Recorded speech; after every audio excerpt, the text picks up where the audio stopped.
Welcome back to a brand new presidential election prediction. Over 3.5 years out, we have some probable candidates in JD Vance, the current vice president, and we've got Gavin Newsom for the Democrats, governor of California. Now, this is a very difficult thing to predict because not only are we far away from the election, but there's so many things that could happen. Could we get a World War III with Iran literally any day now? Could the riots get even worse in California? Could Gavin Newsom fall out of the wayside completely? We're going to talk all that and more right now. Now, looking at the past election result, as that's going to be the best sample to look at what's going to happen in 28, you'll see that Donald Trump won the popular vote for the first time for any Republican in over 20 years and clearly won a mandate, winning all 7 swing states over Kamala Harris. However, in that election, you had somebody who was a known quantity, which JD will be by 2028, but you also had a weak Democrat, which I would assume Gavin Newsom is arguably a lot stronger candidate than is Kamala Harris. But most importantly, you had an incumbent administration in Joe Brandon, okay, who was super unpopular by all means. And so this is going to be difficult to ascertain because we have two scenarios, one in which the Trump administration is popular and successful, and we're in a golden age, in which case you could see a George Herbert Walker sort of landslide election victory like what happened in 1988. However, you could have the opposite where you're like Kamala in 2024, where Gavin Newsom is going to have a very easy battle against somebody who's taking over a very unpopular Republican president, like in the case of 2008 with John McCain versus Obama. For the sake of today's video, we're just going to average out all the scenarios where basically Trump's administration is seen as a wash. A lot of Democrats hate what happened. A lot of Republicans love it. Now, that's going to give the most equal playground or playing ground for all candidates involved. And so, by the way, we're going to start with California. So, first and foremost, there's a bell curve as to what people view California for as a home state advantage in relation to Gavin Newsom. So, stupid people would say, well, it's the biggest state. It's got the most electoral votes. That's a great advantage. Midwits would say, actually, no, because it's already super Democrat, so who cares? Smart people would say, actually, it's the biggest primary state out of the Democratic caucuses. And then on top of that, that's where the plurality of the donations come from, is the state of California. So it's a moderate place to be at, and by that I mean the advantage you get from being from the state, okay? So we're going to give that to Gavin Newsom, of course, as if we see in 2024, Harris won the state by about 20%, and Gavin Newsom, even unpopular as he was, did win the recall race against the black guy, whatever his name was, by double digits. And so it's going to be pretty clearly a Gavin state, no matter what happens, no matter how many suburbs get burned to a crisp, no matter how incompetent the guy is as governor, he can smooth talk his way into a double-digit victory in the state of California. The same goes for the neighboring states of Oregon, Washington. Hawaii is also, I guess, neighboring. I mean, thousands of miles away, but technically the closest state next to Hawaii is California. You have D.C. as well, Maryland, Delaware, Connecticut, Vermont. You've also got New York State, which got a lot closer last election, but still. Maine would probably at large would go blue still. And you'd also see other states such as Illinois not be too close, perhaps under 10%, but who cares? Now, for some safe red states, we do obviously have the Dakotas. We have Montana, we have Wyoming, Idaho, a lot of other boring states, Utah, Alaska, Oklahoma, Texas is a safe state. Comment down below if you disagree. But of course, we're filling all these out, and what you'll end up realizing is that JD Vance is ending up with a bigger floor, a higher floor rather, than does Gavin Newsom. Now, that does not mean that either one's guaranteed to win just off of that predicate, but it does give someone a clear advantage.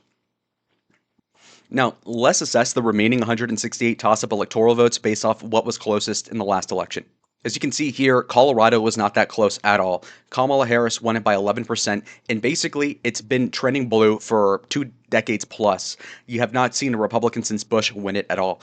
The reason being is that a lot of Gavin Newsom's proteges, actually, like the Cell Juniors, the offspring, these fleeing liberals out of California, out of his state, went and populated basically Colorado, and so it's become a purple state, and then it's become now a strong blue state. And so I don't think JD has much of a chance in hell of winning Colorado, just because the demography is getting worse in the state of Colorado. So Gavin Newsom should very easily appeal to the liberals right there.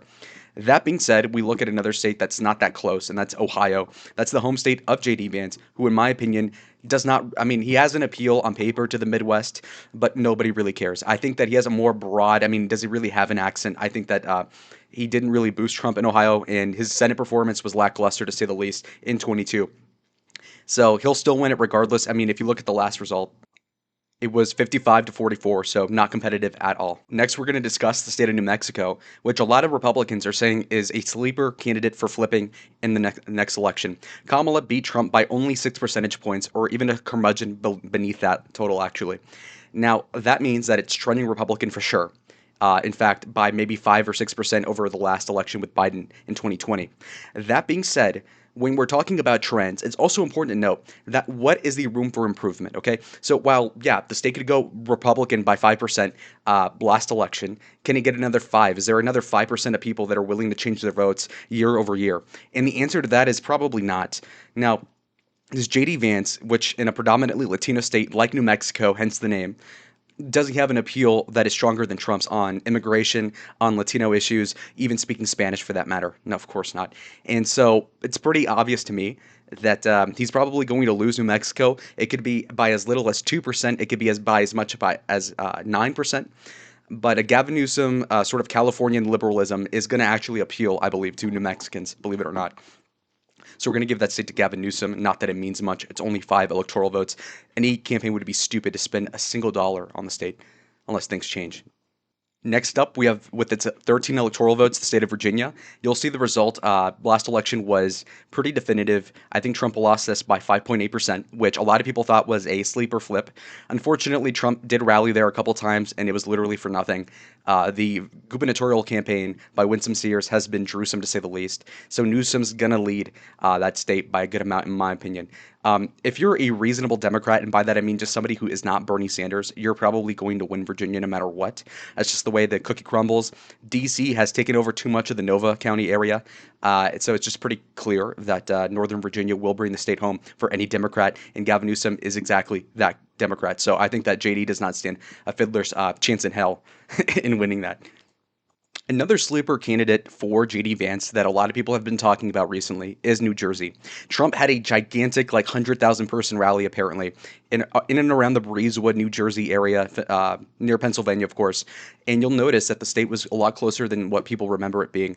You can see here that Trump only lost the state by like 5.8%, and that is really remarkable. However, like I said with New Mexico, just because it gets 5 points closer one year does not mean that in 4 years it gets another 5 points closer.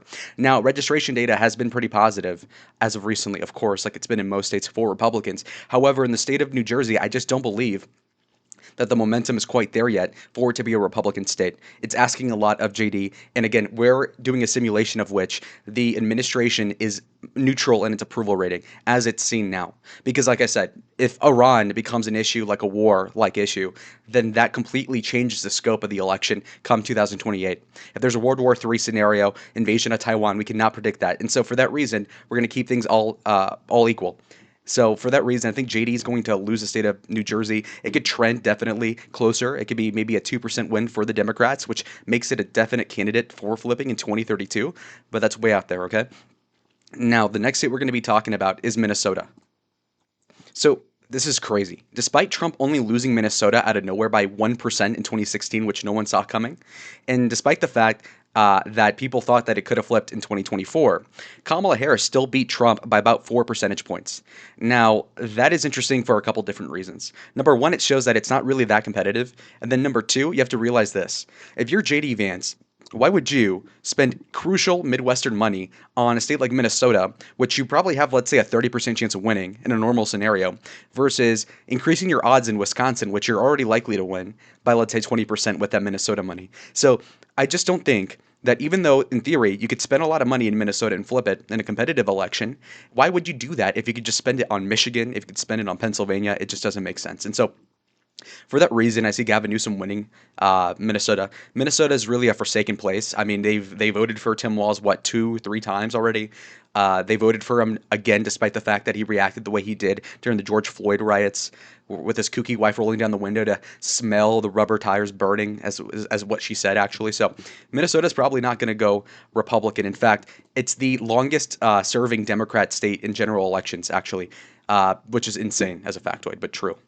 So when it comes to the state of New Hampshire, this one's another definite sleeper. This one was only gained by Kamala by 2.8%, which is a lot closer than what it was in 2020. I think Trump lost to Hillary by like 1%, 2% in 2016, and then in 2020 he lost it by 7 to Joe. and then now he only lost it by about 3.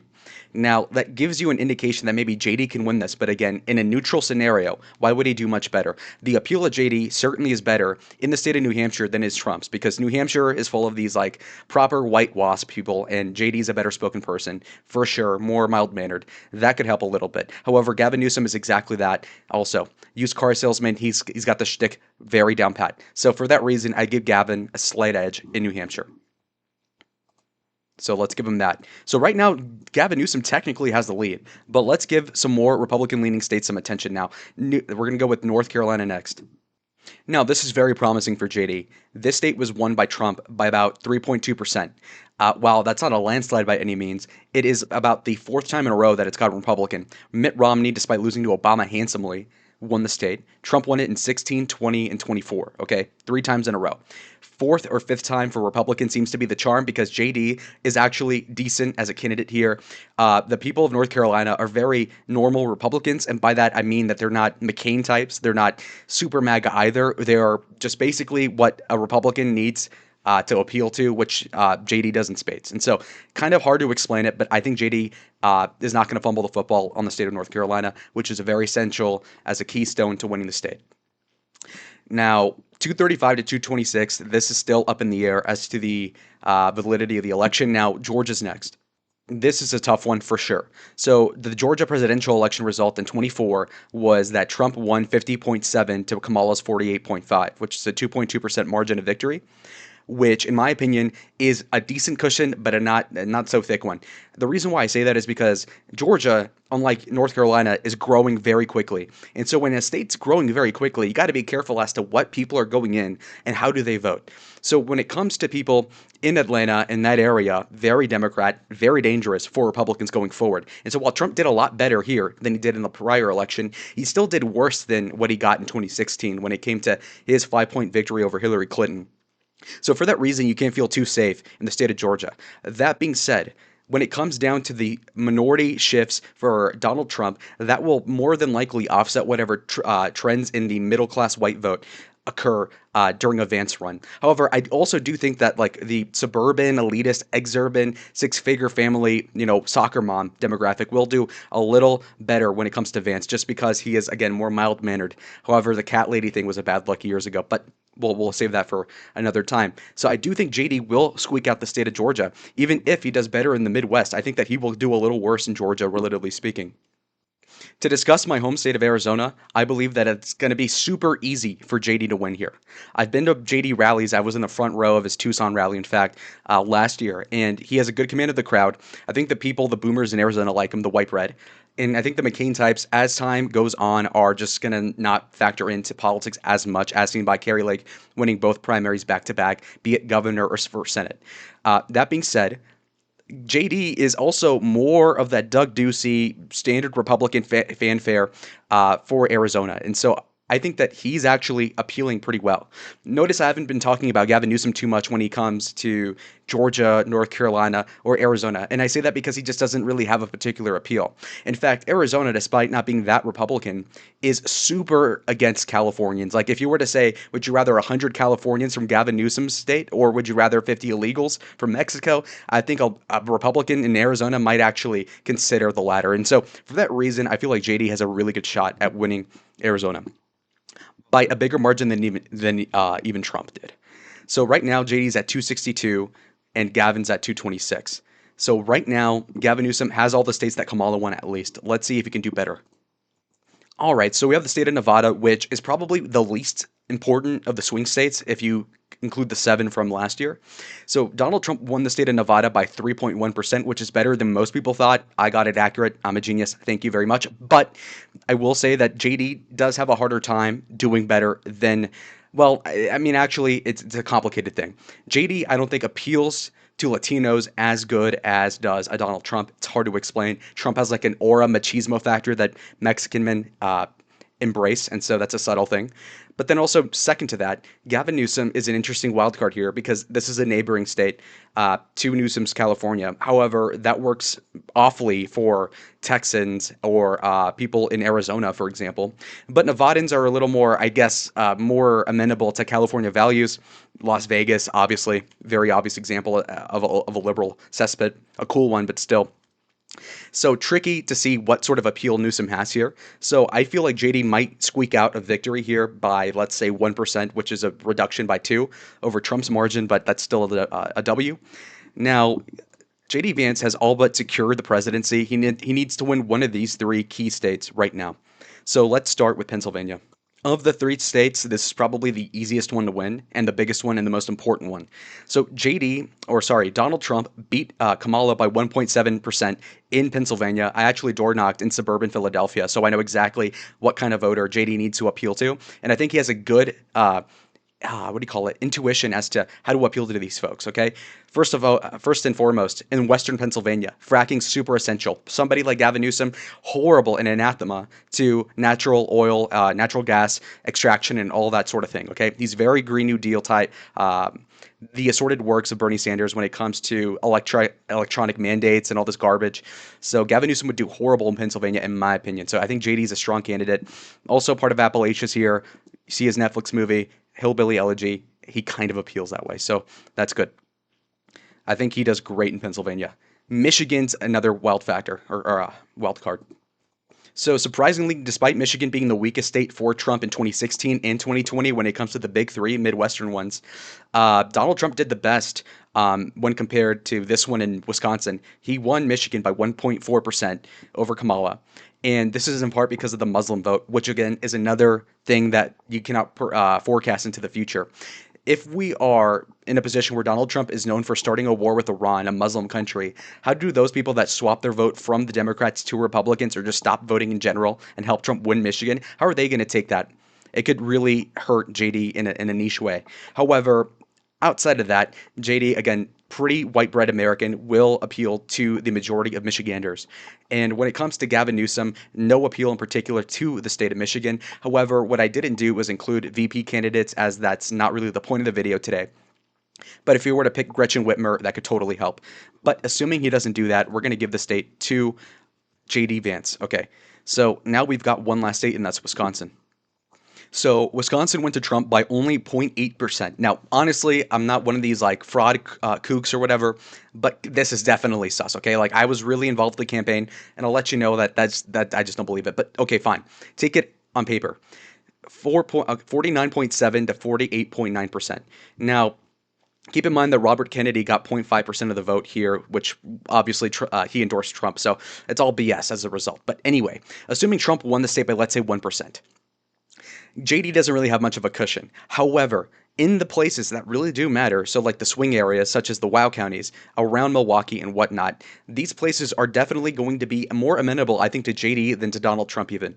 Now, where he might have a regression piece is going to be in the Green Bay area and obviously the driftless areas in the chunk of the state that you see in red. These are very flippant voters and they're low turnout as well. It's another thing. And so this could go either way. That being said, if he does have this Midwestern appeal and on the debate stage, if he has the biggest tallywhacker on the debate stage and he beats Gavin Newsom, which I doubt, I think he could win this. However, it could go either way. But I hate Gavin Newsom even if I respect his hustle. So anyways, like the video if you liked it. Subscribe if you want more content like this. Comment down below what you thought about this 312 to 226 electoral vote outcome. I predict that JD Vance would probably win the popular vote here by like 1%. Anyways, I'll see y'all in the next one. Adios.